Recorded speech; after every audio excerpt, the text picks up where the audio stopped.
celebration of the literary arts here in Saskatchewan. Today, I'm very pleased to welcome Sylvia Chave. Now, Sylvia is a little bit different than some of our other guests. She's a delight. Sylvia is an absolute delight. I've seen Sylvia many times and been able to experience some of her creativity. Sylvia is a singer-songwriter and a children's entertainer. With guitar in hand and surprises up her sleeves, she's been entertaining the young and young at heart for nearly 30 years. Sylvia, welcome to the program. Thanks so much. And we worked together when we were animateurs for Sask Culture. That's when we first met. It was so much fun, and it was a great way to meet you and spend time with you. And that's one of the things, being an artist on the road is one of the great things, is that you get to meet other artists and other genres with completely different backgrounds, but there's such a joy in meeting people who are also creative and delightful.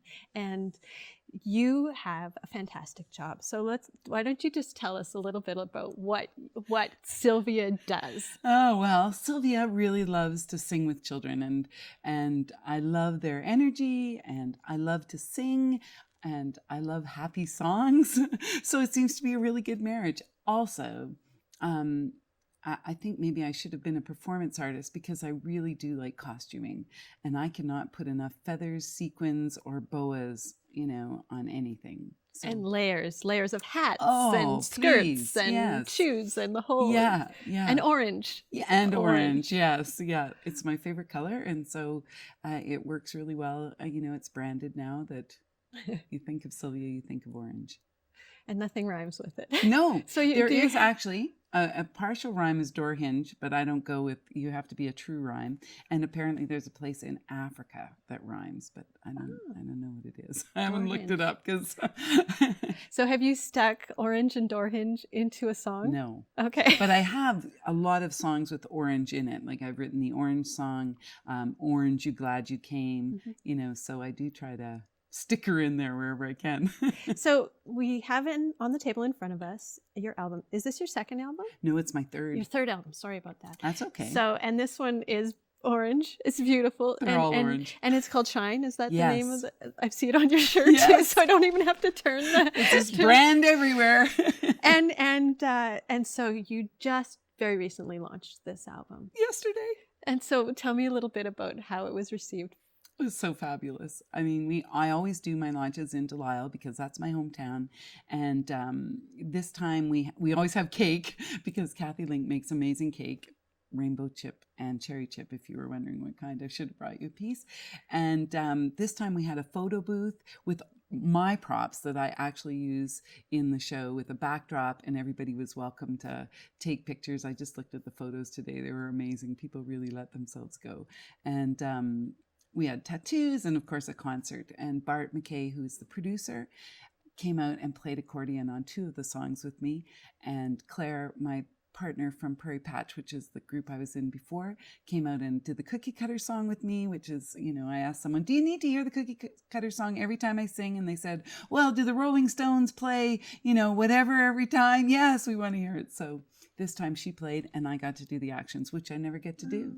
So it was because special. It's generally you and a guitar and a pile of stuff that you bring in and out. Yeah. But so what a nice treat to have some other people on stage with you. Yeah, and I do use tracks now so that I can, because some songs you just see you soon baboon. You just can't be doing that with the guitar and really connect. I mean, I'm there to connect. I don't want to just be someone in the background, playing and people, just watching me. I want them to, interact with me. So I've seen you at trade fairs and in libraries. Tell us some of the other places that you perform, because sometimes people think that children's entertainers are just at the library, but you're not just at the library.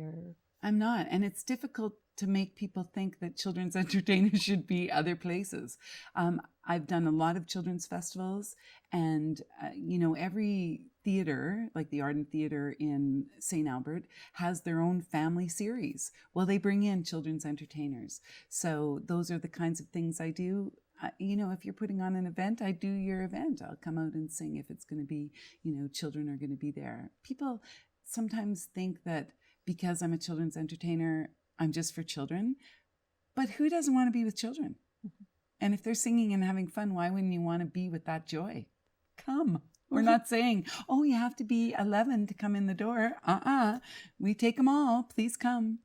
Now, these songs, they're newly on an album, but I'm guessing, just because knowing about the business a little bit, that these are tried and true songs that you've been singing to young people for quite a while. Right. I do try to do that because there's nothing, you don't want to put a flat song on a CD. But there really is half of them are tried and true, and half of them are brand new, never heard before.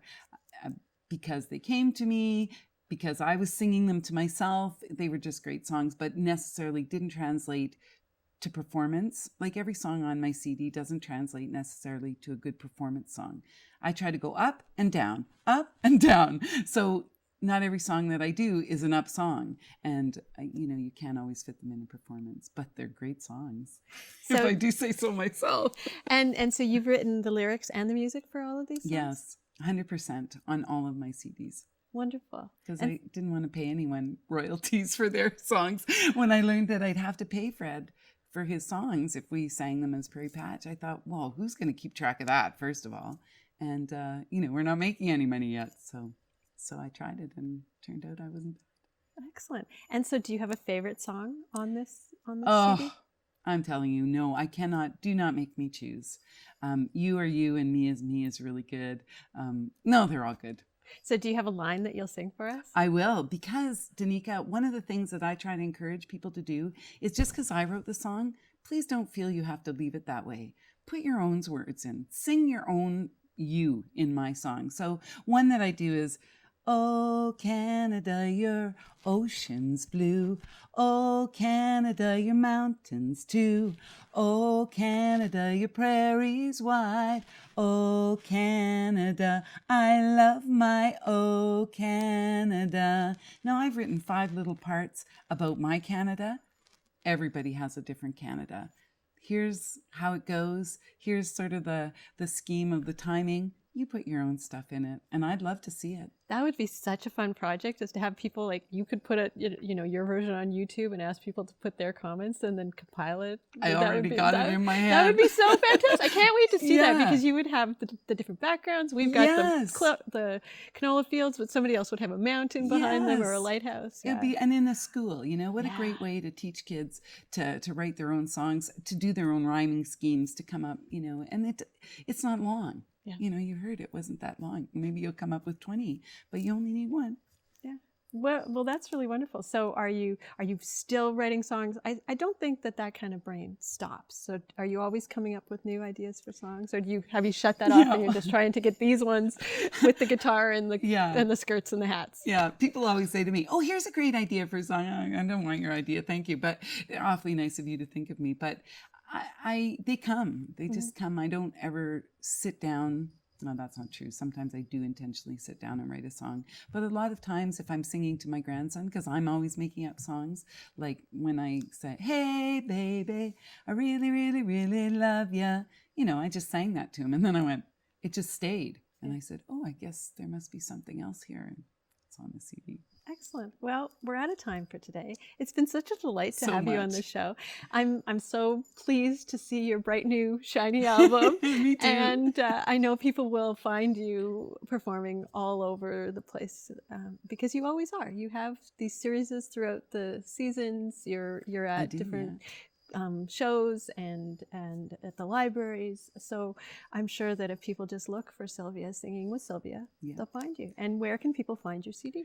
Well, right now they can find it on every streaming platform known to modern man, because it launched yesterday. In a while, we're actually going to be taking a bit of a break after the whirlwind of the summer. We're going to get it into I don't know who we is, but whoever that other person is doing all the work. We'll have it into McNally's, is the #1 place in Saskatoon that I sell it. But they can always contact me. I mean, I can mail it. You're Sylvia. I am. You have the talent. I don't have orange envelopes, though. I should work on that. It's been such a delight to have you back on the show. Thanks for having me. I'm Danica Lorer, and this is Lit Happens. You can find past episodes on YouTube. You can find me on Facebook and Instagram. And if you have an idea for a show, you can contact me at danicalorer@gmail.com. Thanks for watching.